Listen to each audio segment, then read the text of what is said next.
My aggressive lifestyle started when I joined the United States Marine Corps in 1982. I went right from the Marine Corps to the outlaw motorcycle world. During that time, my drinking and drugs escalated. Met crooked lawyers, crooked judges, everybody in the drug world. And I know it inside and out. So I use all this knowledge today to help these guys because I'm trying every day to get there myself.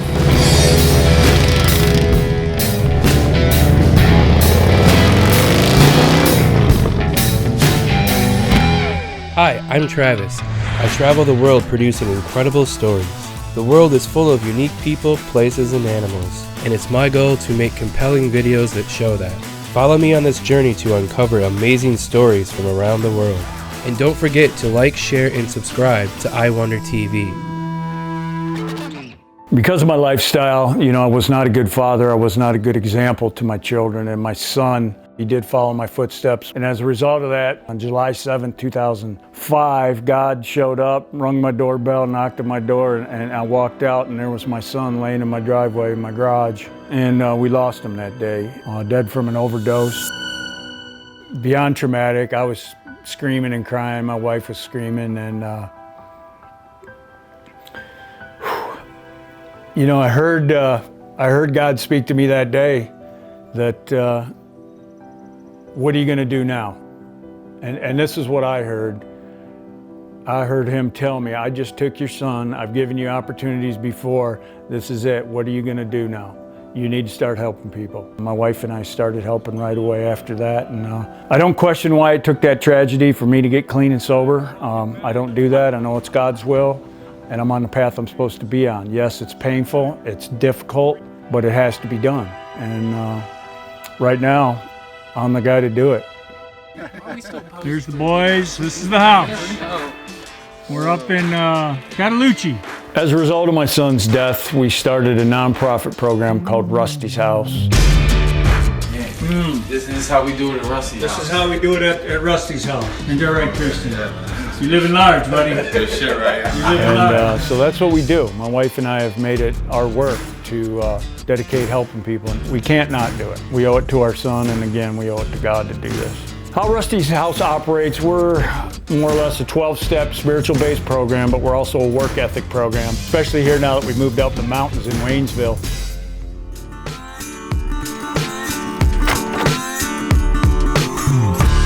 What we got here at Rusty's House in Waynesville here, we got 5 acres that we lease, which is all this property out here, and we've got 3 houses.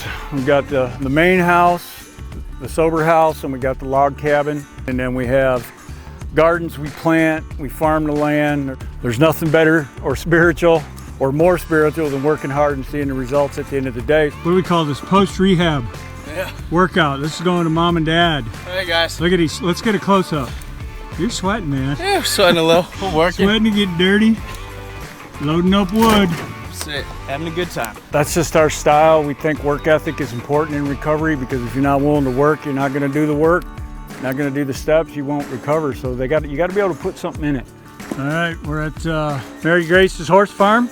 That's her right there, doing all the work on her farm. It's a horse farm. Oh, hey, the damn horses are eating our lunch. Get on out of there. Get. So what we like to do too is we like to do a lot of fun stuff. It's just not all work. You gotta get a handful of that mange. You better hang on. He jumped off. A lot of these guys have never seen a creek or a trout or know how to fish or know how to hike or never seen the mountains. And we just try to get out in nature and get some clarity of why they're actually here and what the purpose is. Okay, so he's dirty for opiates. In November of 2018, right after Thanksgiving, we had, at that time, 10 guys, I believe, and we lost 4 that week out to relapse. We have a very serious problem, but I just wanted to document this for you guys so you have it. And there, I pulled it out so you could see. Got 1 full rig right there, it's still full of heroin. There's an empty one. There's an empty bag, which is a $50 bag. Right now, we don't have any guys in the house. We closed Rusty's House. I've been doing this for 14 years, and it is a roller coaster ride, just like recovery. There's ups and downs. And when you're in this business, It's so difficult because there is a lot of pain and a lot of hurt. And when you help guys and you let them live in your property and you give them things to do, your expectations can get ahead of you. And that's what happened to me and my wife. We've been doing this for so long, and we had so many guys relapse. And these particular guys that we had, and how vested we were in them, my wife just had a breakdown. She just couldn't take it anymore. And I was done. Emotionally spent, spiritually spent, and I recognized that I need to walk away for a little while. We're gonna start this up again. I'm just not sure when. You know, it'll be on God's time, not mine. And right now, I'm being put where I need to be put. And that's at the Sheriff's Department and the jail.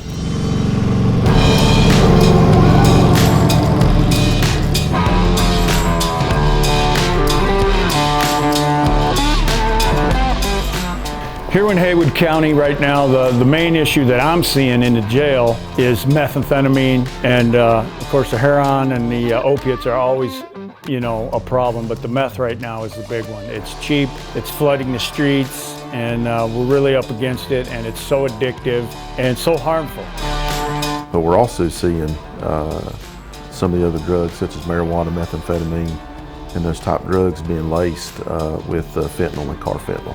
Unfortunately, these folks are overdosing sometimes, and just because they simply don't know what they're getting from their supplier. They're thinking they're getting methamphetamine, and when in fact they're getting methamphetamine and some fentanyl and or carfentanil. Fentanyl is 50 times stronger than most of your opiate-based pills. Carfentanil is about 100 times stronger than fentanyl, and just that small, minute amount of carfentanil will put down an elephant. Our program in the jail has been going almost a year now. And I'm starting to get to know a lot of people in the jail. My office is right in booking, back in the heart of the jail. This is where everybody comes when they're arrested, and they get chained right to that wall right there. And so we see everybody when we go in and out, and they get fingerprinted right there, so we don't miss anybody. And if it wasn't for the peer support program that the sheriff and Pathways instilled, these people would not have the help they need. So, you know, the sheriff gets all the credit here for this.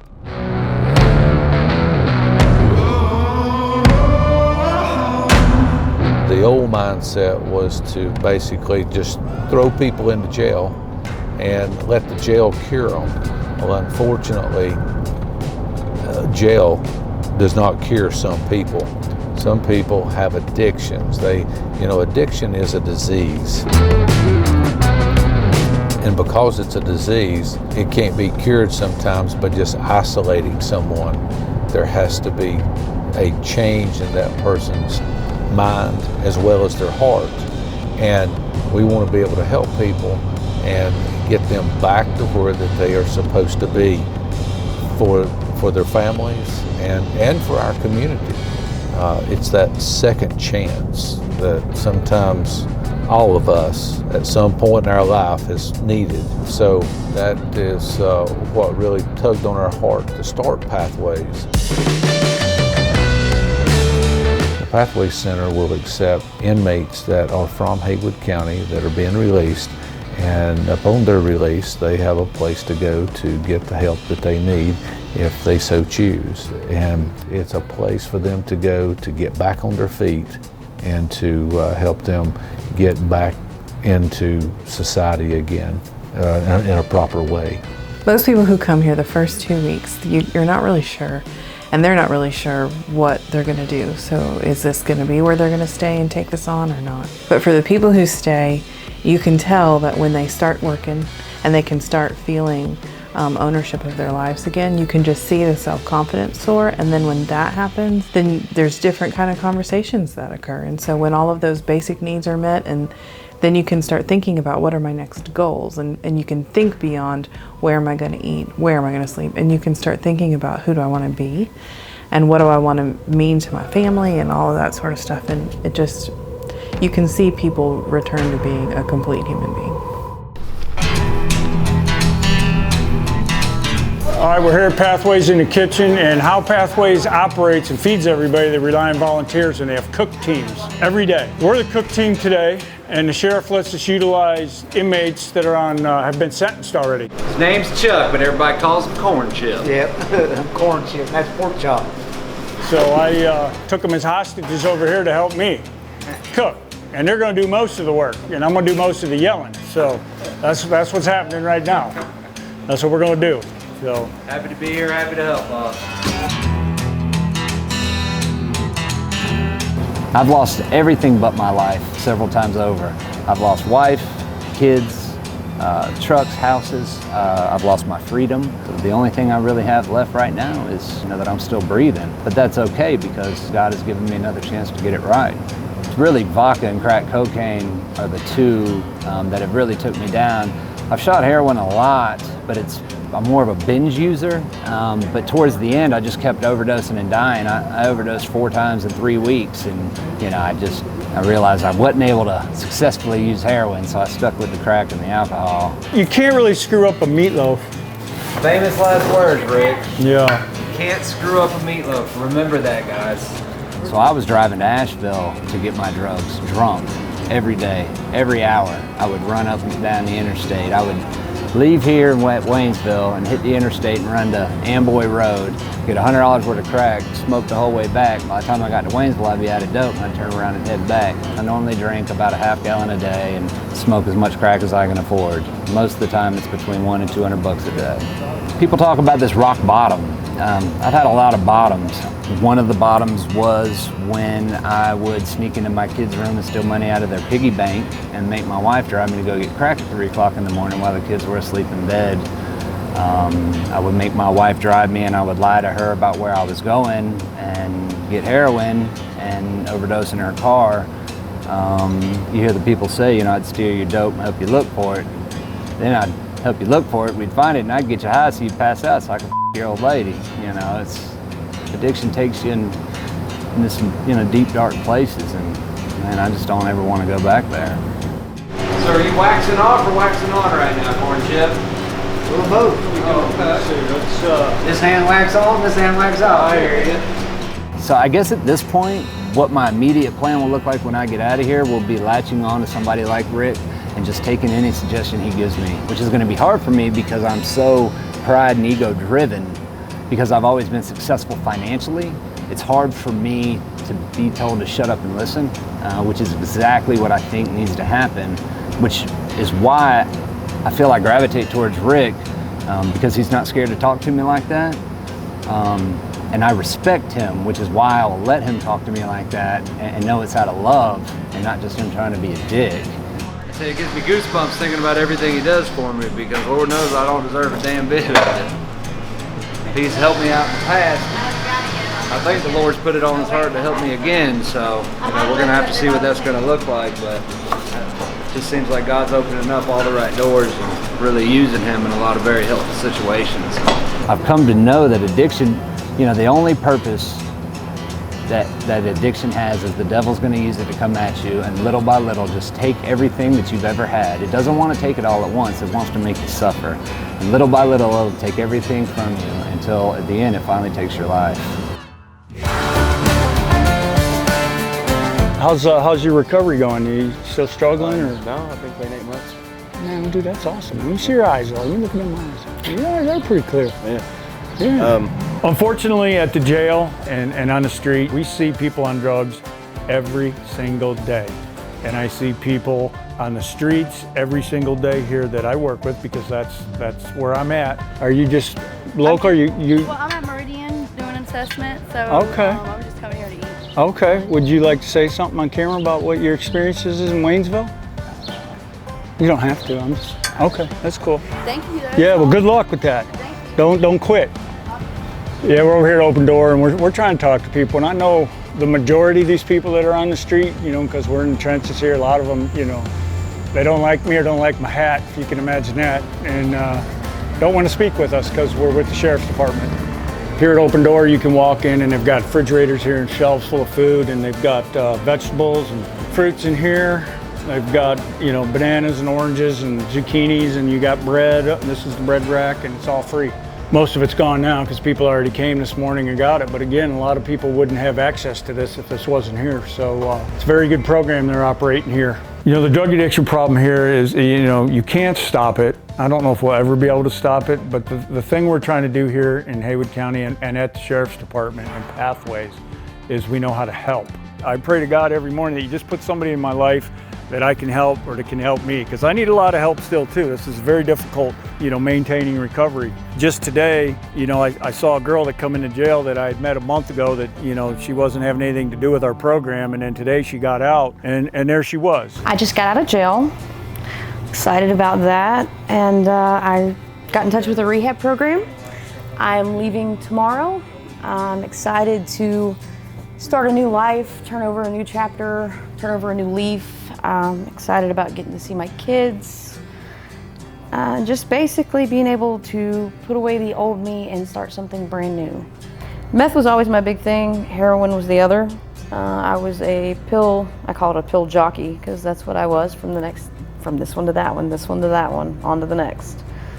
And along with that became some behaviors that were not very tasteful. At 2009, I was roughly 18. I got my first prison sentence. I served 8 months in DOC, turned 19 while I was there. I've witnessed a lot of things that most people, I hope, never see in their lifetime. A honey hole is like your go-to for shooting up. It's where I could always get, even if I was dehydrated or I couldn't hit here, or I had probation the next day and didn't want track marks that you could see. I could wear short sleeve and still be okay. But that's it right here. At an early age, I was raped, and ever since then, it's like I felt dirty, I felt unclean, I felt less than a person. So the drugs made it to where I was numb. I was comfortably numb. I didn't have to feel anything. I did not have to feel those emotions that, I'm sure a lot of us have went through. And I was just able to take them off, put them in a box, and I didn't have to worry about it anymore. I found love and comfort in meth, if there is such a thing, or heroin, which heroin was my first love. And it made it to where that became my normal. It was, who do I have to, and I hate to say this, but who do I have to sleep with to get my next fix? Or what do I have to steal? Or what do I have to rob? What do I have to do to get that next fix? And it didn't matter. There was a point in my life where it didn't matter to me if it was my grandmom, your grandmom. Whatever I had to do, I was going to do to get it. So I was basically living to use and using to live. But there's hope. It can be turned around, and that's where I'm kind of working with now. One right decision, and then my next right decision. And that's literally all that it is. I can't allow myself to think even 2-3 days down the road, because in that I'll allow myself to get high. I literally have to look at the next 10 minutes, the next 10 minutes, and that's what keeps me clean. Here in America now, we're going through a rough time, man. I mean, there's so much addiction, so much tragedy from drugs. Drugs is our number one offender right now, and we have to come together to try to solve this. We can't arrest our way out of this problem. We can't keep throwing people in prison and jail. It just doesn't work. We have to start to come together to recognize that addicts and people in recovery and people that have felonies from these things, they are people too. We are people, and we deserve a chance to get some help. And I think if every town adopted what we're doing here in Haywood, you would see us maybe get a better handle on the drug situation here in America.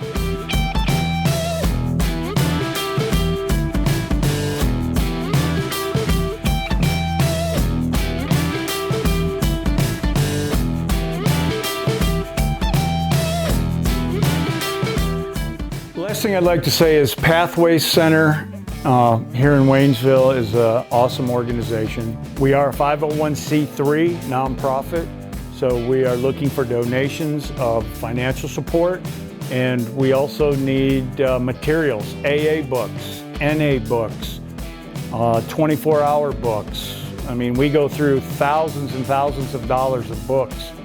And you figure each inmate, we could hand a book, maybe that'll help. But we don't have the resources to keep buying these books. They're very expensive.